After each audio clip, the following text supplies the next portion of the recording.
and welcome to the Dynamic Table Tennis Tip of the Week. My name is Brian Pace.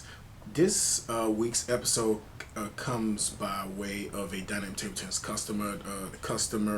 Arthur and Akiko Dunn had made a purchase of competition table tennis training, and I got an email back after saying they were a little bit disappointed with the DVD, and it didn't specifically show how to set up forehand attacks. And for some of the questions that he had, I've already answered in the table tennis troubleshooting series about racket angle, and in another question about timing the ball, I've already answered that question in the DTT Tip of the Week episode number 1.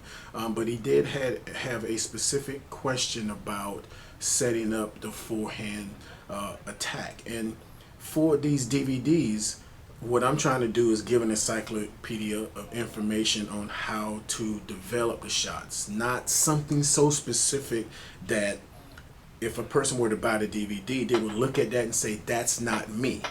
You know, if you're looking at trying to help a person build a house, you ask a person to look at a blueprint and not a particular blueprint that's on the beach or a blueprint that's in the city that's a brownstone. You try to say, this is what development is.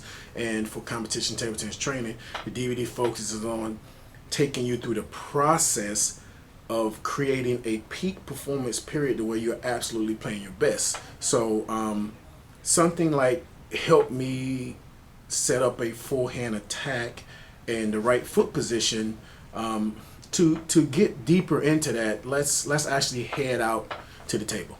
Now, every player has a set point for their attacks, and that means that the amount of spin that's put on the ball can't exceed the amount of spin that you put on the loop.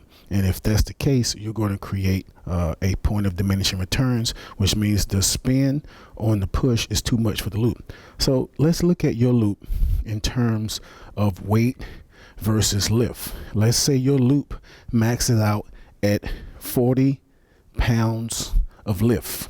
Means your loop can lift 40 pounds. That means your serve can't be near 40 pounds of weight. Let's say, for example, your serve is 35 pounds of weight, and your opponent pushes the ball and he adds approximately 20 pounds of weight to it by counteracting your spin and adding more. Now your loop that deals with 40 pounds of lift has a deficit of 15 pounds. So most of those pushes are going to go in the net.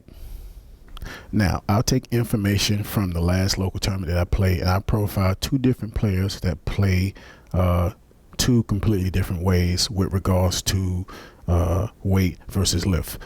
Richard doesn't like to serve a lot of underspin for his setups. He likes to serve side spin. He prefers the ball to pop up. He has more of a driving loop that's not based in a lot of lift.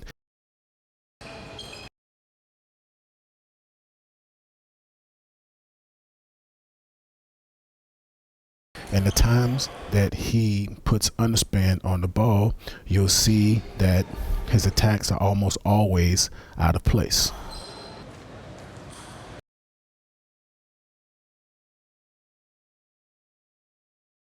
So it's important when you're serving to set up an attack, you don't want to serve yourself into trouble.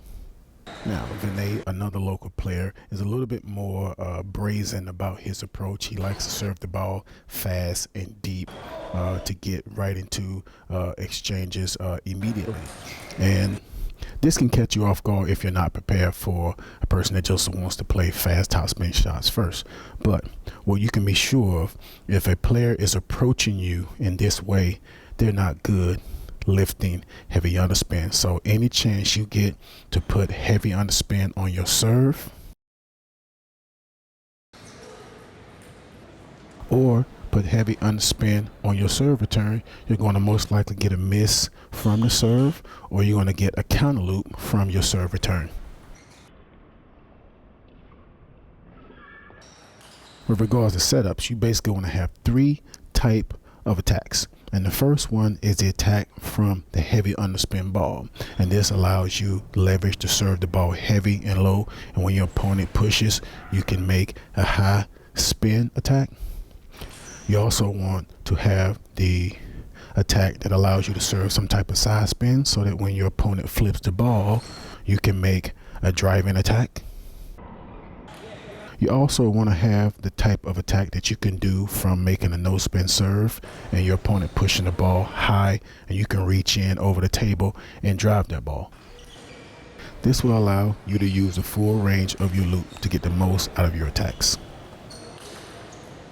Now, Akiko, you did ask me a question about foot position, and this is one of the most misunderstood and overlooked aspects of attacking.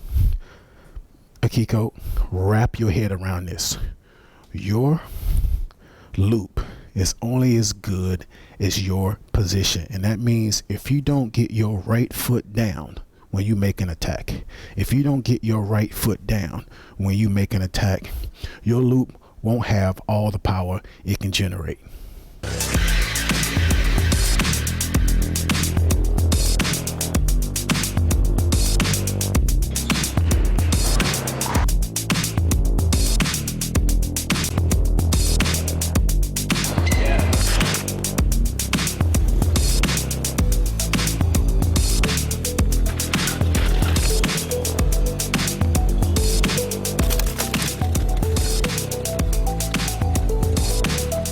If you ever feel like your loop is lacking the power and control that you want, your right foot is not lined up with the ball.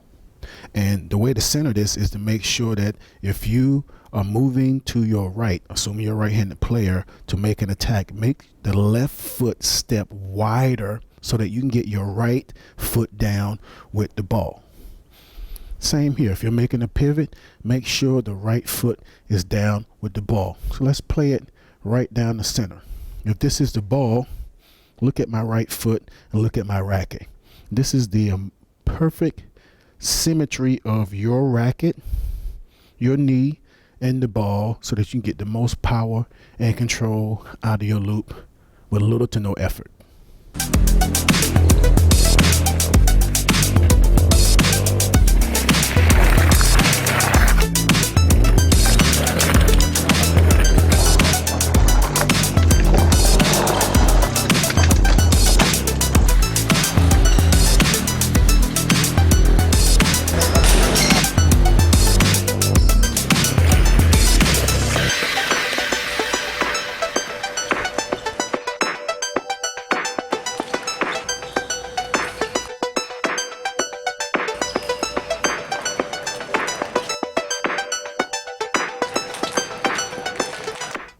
The whole premise of this video was how do you set up your forehand loop. I have a specific DVD for that, and that's called Forehand Loop Training for Table Tennis, where it's 2 hours and 44 minutes of just focusing on the forehand loop.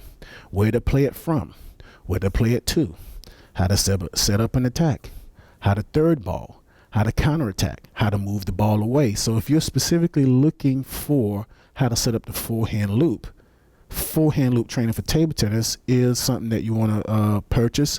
And if you're having a problem troubleshooting what you need to do, then you need table tennis troubleshooting. So if any of you players around the world, I get so many questions, and now I'm going to start trying to update once a week and answer a question for you guys in the form of video. So if you have a question that's specific to attacking, serve return strategy, send me a message, and I'll answer your question in the video. I just need to get your name, where you're from, and preferably a picture. I'll put a picture of you up. Next episode, Akiko still has more questions, so he wants to know about how to set up the backhand loop. My name is Brian Pace, and I'll see you on the table.